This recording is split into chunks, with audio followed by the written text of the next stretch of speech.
Olá a todos, sejam bem-vindos ao primeiro episódio do podcast Untypical Workday.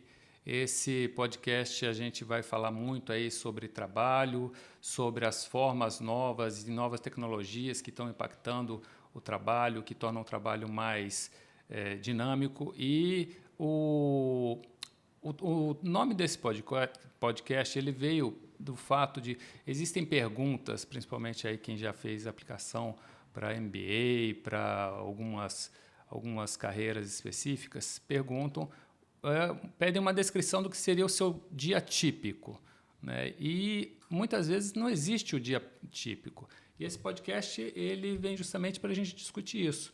As coisas que não são nada típicas da carreira. Hoje eu estou aqui com Gabriel Calvano. Gabriel Calvano, ele além de trabalhar no mercado, ele também tem uma carreira em música, né, Gabriel? Isso aí, fala pessoal, boa tarde, fala Cristiano. Além de trabalhar com finanças e RI, eu sou músico também, então toco na noite, estou com minha banda Calvano Tatuí já há 5 anos e estamos aí na correria. E a ideia desse podcast, e trazendo o Gabriel aqui para esse primeiro episódio, é justamente para a gente falar sobre isso, né?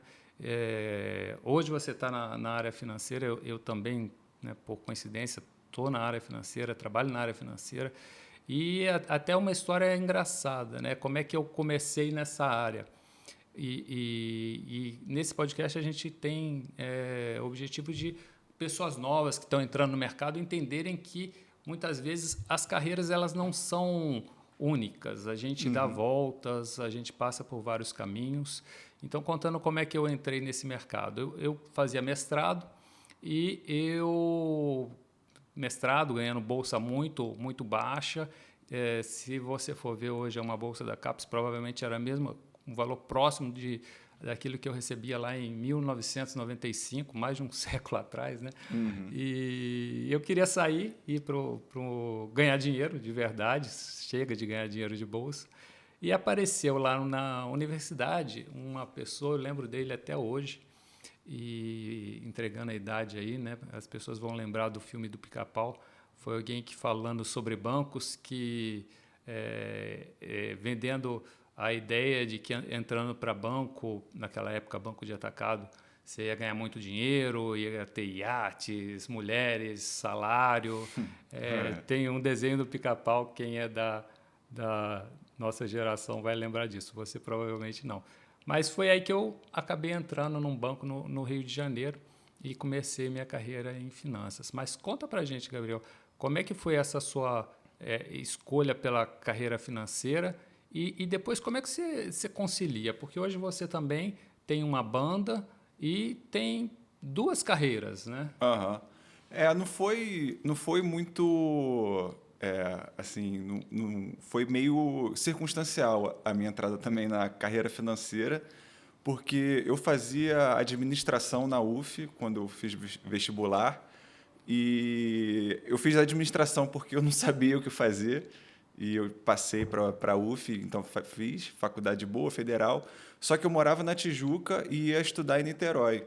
E eu tinha uma aula por dia, então era de 6 às 10 a mesma aula, e aconteceu várias vezes de eu chegar lá, o professor faltou.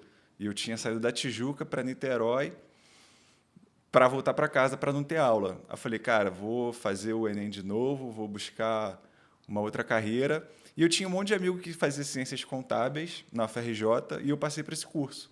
E eu já tinha tido contato com a área no curso de administração e aí eu comecei a estudar lá, na Praia Vermelha, na UFRJ. E fui estagiar no setor financeiro, na área de RI, e acabei ficando, fui efetivado e estou aí até hoje. Mas é interessante, né? Porque hoje você tem essa carreira, que é a sua carreira, vamos dizer assim, principal, né? Ou que ocupa grande parte aí do seu tempo, do seu dia a dia, que é a carreira de segunda a sexta, mas você tem uma outra carreira de sábado a domingo, né? Que é a carreira da música, que também ocupa muito tempo, que ocupa tempo da cabeça da gente. E como que é conciliar isso? Ter uma banda, tocar efetivamente profissionalmente e ter essa profissão no mercado financeiro? Cara, é difícil, assim, porque é até um desafio para mim enxergar a música como um trabalho, porque eu me divirto tanto fazendo que até a gente estava conversando um pouquinho antes, essa questão de levar material para fazer show, tocar. Até nessas horas, apesar de ser cansativo, eu não sinto que eu estou trabalhando, sabe? Então, até é legal que desafia até o próprio conceito de trabalho para mim, sabe? Que como sendo uma coisa ali, de ficar no computador, meio é, os dias. Dá, não deixa ser uma rotina, né? É um untypical workday sempre, né? E é difícil, porque além dos shows, que são mais ou menos de quinta a domingo, tem toda a parte por trás, né? De gravação, de composição de música, de gestão de pessoa também. Acaba que eu uso bastante coisa que eu aprendi vendo o funcionamento da empresa formal ali. Tento aproveitar alguma coisa para o próprio trabalho, né? Porque você trabalhar com música independente, você tem que ser um bom empreendedor, senão você não consegue dar sequência. É verdade. E hoje é até interessante, né? Porque a gente acaba tendo várias carreiras ao longo da vida e muitas vezes essas carreiras elas acontecem paralelas. Tem gente que trabalha no mercado ou trabalha em uma empresa e dá aula. Tem pessoas que trabalham numa empresa, mas ao mesmo tempo acabam tendo um negócio por fora. E hoje o mercado ele é assim, né? As pessoas elas são têm muitas carreiras ao longo da vida. Uhum. Eu até brinco muito que como eu já passei por alguns lugares diferentes, eu sempre falo que nas minhas vidas passadas eu já fiz Ah. alguma coisa diferente, né? Mas conta mais essa história. Como é que você coisas que você acaba aprendendo no mercado financeiro ou na empresa em si e que você consegue aplicar na gestão da sua banda, na gestão do seu negócio de música? Gestão de pessoa, com certeza, saber gerenciar mesmo, porque são 6 músicos que tocam comigo e são 6 vidas diferentes que você tem que conciliar para o bem maior que é o som que a gente faz. A parte financeira também, de controle, de ter um orçamento, por exemplo, para o ano, saber o custo do seu produto. A música é um produto também, né? Mas saber o quanto você gasta e quanto você tem de retorno. E também tem a via trocada também, a música ajudando o trabalho do escritório. Por exemplo, quando eu vou fazer um release para a área de RI, eu tenho que ter alguma criatividade também, que esses anos compondo música me ajudam bastante a desenvolver o texto. Então é uma via de mão dupla, assim. Acho que tudo a gente aproveita, né? De alguma forma, Sim. mesmo quando a gente acha que são carreiras completamente diferentes, alguma coisa a gente leva, e às vezes essa coisa que a gente leva é o diferencial, né? Muitas vezes é justamente isso que é o diferencial. Esse ponto é importante que você falou, porque como o mercado hoje ele busca as pessoas cada vez mais completas e com conhecimentos que não são adquiridos só ali na mesa de trabalho, né? Uhum. É tudo aquilo que você vivencia e as experiências que você traz da vida, né? E falando em experiência, conta pra gente aí com essa vida de músico e de escritório, conta alguma coisa engraçada que já tenha acontecido em relação à música dentro do escritório ou do escritório na música. Cara, já acontece um monte de coisa, assim, de eu chegar no escritório várias vezes com violão e o pessoal pergunta, e aí, já tá chegando ou tá saindo? Na minha entrevista, quando eu fiz a entrevista de estágio para o lugar que eu tô, eu contei também um pouco dessa minha experiência, que eu passei um tempo no Canadá, e lá eu tocava na rua, fazia busking mesmo, para levantar uma grana. Eu contei isso na entrevista de emprego também, o pessoal achou um pouco diferente assim, mas acho que no final deu certo, né? Fui contratado, E tá lá até hoje, estou lá né? até hoje, e tem muitas situações de improviso mesmo, assim, sabe? Eu fui fazer um show uma vez no Carioca da Gema, que é um bar super tradicional lá da Lapa, do Rio. E na primeira música, eu estou tocando, o meu violão desplugou. Eu travei assim sem querer, enfim, desplugou. Na primeira música, no primeiro show que eu estava fazendo lá, aí nessas horas você pode ou, sei lá, travar ou você finge que nada aconteceu e tenta resolver em 3 segundos, sabe? Aí eu continuei cantando normal e a banda continuou, nem percebeu. E quando deu a brecha, eu abaixei, peguei, botei ali, pluguei. Isso numa reunião, por exemplo, sabe? Você ter um jogo de cintura, você saber se adaptar mesmo às circunstâncias que acontecem que não estão previstas, né? E essa questão do palco, né? Essa experiência de palco, acho que ajuda muito, porque no mundo corporativo a gente tem muita a necessidade de estar no palco, fazer apresentações, se comunicar, e tendo essa experiência de estar ali com pessoas olhando e de repente acontece uma coisa dessas, você já cria essa coisa que a gente estava falando, do profissional mais completo, que ele tem, através de outras experiências, ele leva os complementos para dentro do trabalho e vice-versa, né? Experiências que você passa fora, você acaba conseguindo levar também para dentro da música. Isso eu acho muito legal. E na parte da música, eu vejo também que tem muita...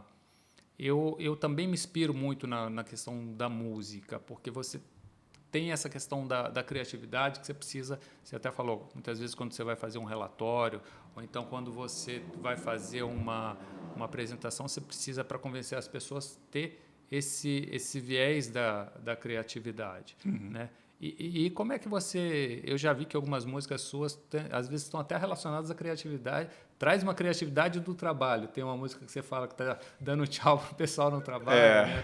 Se eu não me engano, não sei se é o Vou para Paraty ou se é a do Dudu. Tem acho que é Veja Bem, Dudu. Veja Bem, que Dudu, é o... né? Canta um trechinho pra gente. Veja bem, Dudu, o esquema tá armado. Dia 29 eu saio cedo do trabalho. É uma música porque a Duda, minha esposa, ela faz aniversário dia 29 de dezembro e a gente sempre viaja nessa época. E aí, nessa época, quando você está presencial no escritório, você só quer que dê a hora ali de você ir embora para sair, viajar.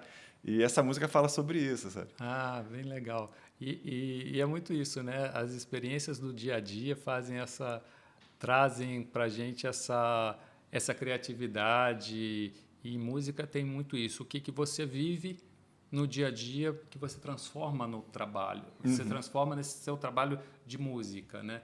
Nessa composição. Claro que depois tem um monte de suor aí para você fazer uma coisa legal, mas a fagulha muitas vezes vem disso, das coisas que a gente vive. E mesmo no trabalho, hoje, com os diversos desafios que a gente tem no trabalho, o que eu vejo? Quanto mais experiência você tem fora e de outras experiências não relacionadas ali àquele seu dia a dia, você consegue trazer soluções melhores para os problemas diários. Desde o problema, muitas vezes, de gerar um relatório, o problema de gerar uma informação para uma área. Se você tem uma visão mais ampla, você consegue trazer soluções muito melhores, que às vezes a gente não encontra em pessoas que vivem ali só sentadas na sua cadeira e vivendo o mundo só do trabalho. Por isso que ter várias carreiras, eu acho que é muito importante. Mas conta pra gente também aqui, a questão de ter várias carreiras, você disse que música muitas vezes não é nem um trabalho, é uma diversão, né? Talvez uma válvula aí de escape, uma válvula de encontrar um pouco esse ponto de equilíbrio, espairecer e tudo mais.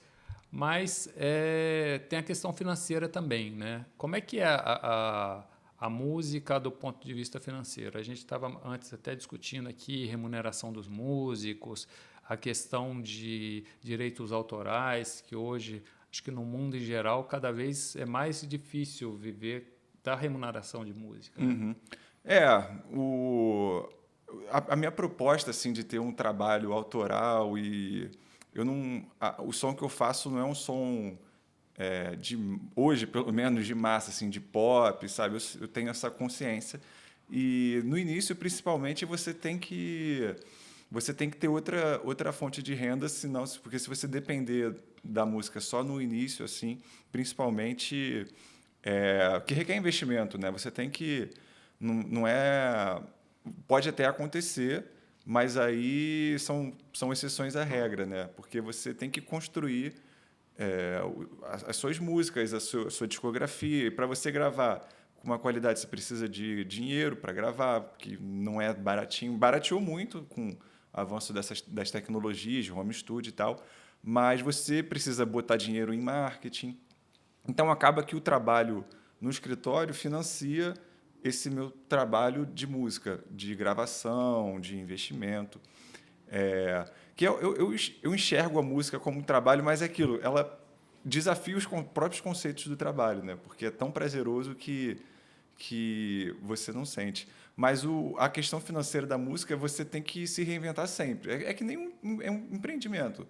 Se você relaxa, vai ser atropelado. Você tem que estar sempre buscando uma coisa nova, um outro ponto de vista, para monetizar o seu negócio, porque no final das contas a gente tem que pagar as contas, e se é a coisa que eu mais amo e poder ganhar dinheiro com isso é o grande objetivo, né? Mas a gente até tem conseguido fazer um dinheiro tocando na noite do Rio, mas o foco são as músicas autorais, e para isso tem que ter um investimento, sim. Sim. E para a gente já terminando, o que você deixaria de mensagem aí para as pessoas que acompanham o podcast, as pessoas que têm várias carreiras, que enfrentam esses desafios de às vezes ter um trabalho fixo, mas ao mesmo tempo um sonho, uma vontade, um desejo de uma outra carreira, de ter um dia, esse dia que não é típico, né, no trabalho, sair. O que você deixa aí de recado para essas pessoas? Eu acho que o principal é entender que você não é uma máquina, que você não tem que estar ali se cobrando uma coisa que é impossível do ponto de vista de tempo mesmo, porque você tem duas carreiras, mas, ao mesmo tempo, entender que é uma construção diária, de tijolo por tijolo, você construir o seu sonho mesmo. Porque eu acredito, quando você vai de pouquinho em pouquinho e vai fazendo a coisa do jeito que você sente mesmo, sabe? Você não cede a muita pressão de fora, é uma coisa mais duradoura e mais verdadeira também. Não só na música ou no seu eventual sonho, mas no próprio trabalho também. Então, é entender isso, assim, que as coisas levam tempo, não é da noite para o dia. Todo dia você acordar e pensar o que você pode fazer para o seu projeto hoje. Mesmo que seja meia hora, mesmo que seja uma horinha, você todo dia está pensando ali em novas soluções. Você vai chegar lá. É isso aí, muito, muito, muito bom, Gabriel. Queria agradecer aqui o seu tempo, você ter participado comigo aqui desse que é o nosso primeiro episódio. Espero que você venha mais vezes aqui e esteja também com a gente discutindo outros assuntos. Esse é só um primeiro, eu tenho certeza que tem muita coisa ainda aí que a gente pode conversar. E essa mensagem realmente é muito importante. E eu vou deixar também uma outra mensagem aqui, que acompanhem aí, sigam aí Calvano e os Tatuís. A gente vai deixar o link aqui para vocês e passem lá, vejam o som, que é um som muito legal. E mais uma vez agradecendo, Gabriel. Valeu, Muito obrigado Cristiano. pela Obrigado, participação. cara. Daqui a pouco estou de Obrigado. volta aí. Obrigado, gente. Tchau, tchau.